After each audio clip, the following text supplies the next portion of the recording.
በቤተ ክርስቲያናችን የዛሬው ስድስተኛ ሰንበት ገብር ኄር በማለት ተሰይሟል።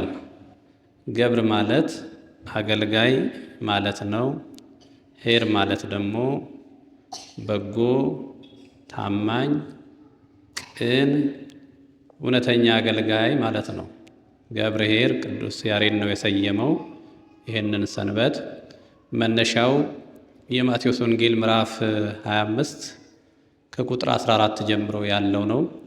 የማቴዎስ ወንጌል ምዕራፍ 25 በሶስት የተከፈለ ነው።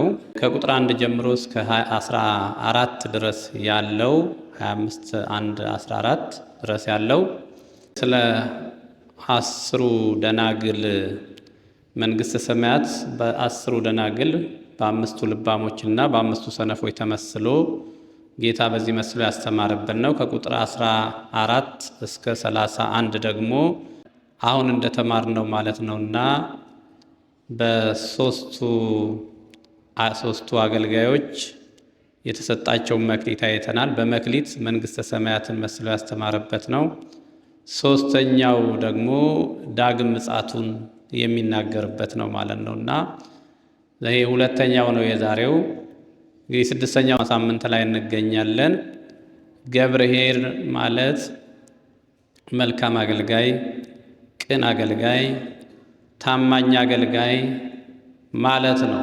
በንባቡ ላይ እንደሰማችሁት ይህ አንድ ሰው ያለውን ገንዘቡን 3 አገልጋዮች ነበሩና 3ቱን ጠርቶ ለ3ቱ አከፋፍሎ ሄደ ይላል። እዛ ላይ እንደየአቅማቸው ነው የሚለው።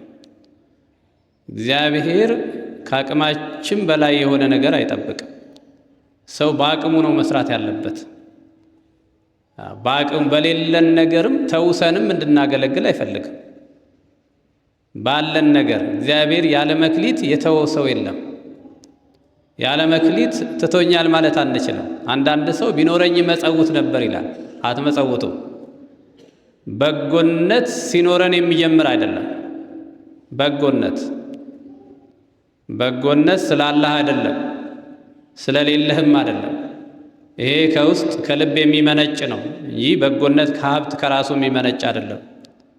ስለዚህ ሰው የሚሰጠው ነገር አያጣም። እግዚአብሔር ለእያንዳንዳችን በዚህ ምድር ላይ የምናበረክተውን ነገር ሰጥቶናል ማለት ነው። መክሊታችንን ቀብረን እንዳንሄድ ግን መጠንቀቅ ያስፈልጋል።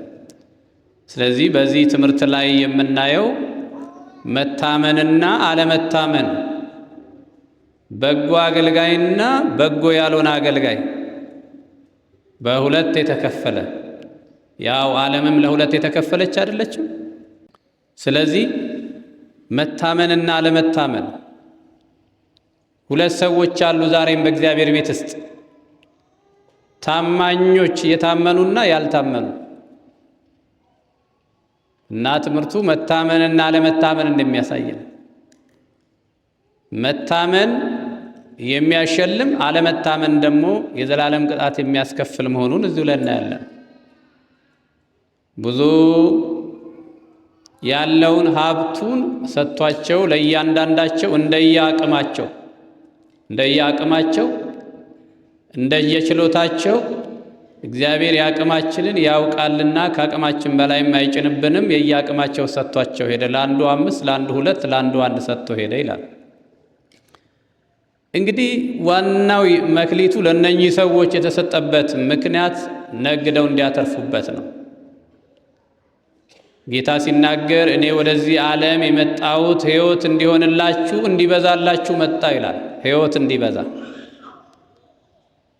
እግዚአብሔር ወደዚህ ምድር ልጁን የላከው የተዘጋውን የሕይወት በር ሊከፍት፣ ሕይወት እንዲበዛ፣ ትርፋማዎች እንድንሆን፣ የተያዘብን ትርፍ እንዲለቀቅ ልጁን ላከው። በዚሁ ትርፋማ መንገድ ሰዎች እንዲሰሩ አድርጎ በዮሐንስ 21 ቁጥር 15 ላይ እንደምናየው ለጴጥሮስ የተሰጡ መክሊቶች አሉ። ሐዋርያትን ወክሎ አገልጋዮችን ወክሎ የተረከበው በጎቼን፣ ጠቦቶቼን፣ ግልገሎቼን ብሎ ስናየው።